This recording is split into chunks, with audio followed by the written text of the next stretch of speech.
मित्रांनो, महिलांनी सकाळी चुकूनही 5 कामे घरात करू नये, नाहीतर लक्ष्मी घरात कधीच राहणार नाही. खास करून त्या घरातली मुख्य महिला, जी त्या घराची सून असेल, आई असेल किंवा सासू असेल.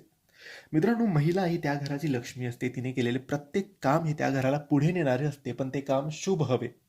जर काही चुकीच्या आणि अशुभ गोष्टी घडत असतील, तर मग त्या घरात अधोगती लागते. त्या घरात गरिबी, दरिद्री येते, पैसा टिकत नाही, आरोग्य खराब होतात, वादविवाद सुरू होतात आणि बऱ्याचशा वाईट गोष्टी त्या घरात घडू लागतात. दरिद्री त्या घरात येते. म्हणून मित्रांनो, महिलांनी सकाळी उठल्यानंतर काय करावे आणि काय करू नये याबद्दल खूप गोष्टी सांगितल्या गेल्या आहेत. पण हा व्हिडिओ आहे खास करून कोणत्या गोष्टी करायला नाही पाहिजे त्या गोष्टींबद्दल हा व्हिडिओ आहे.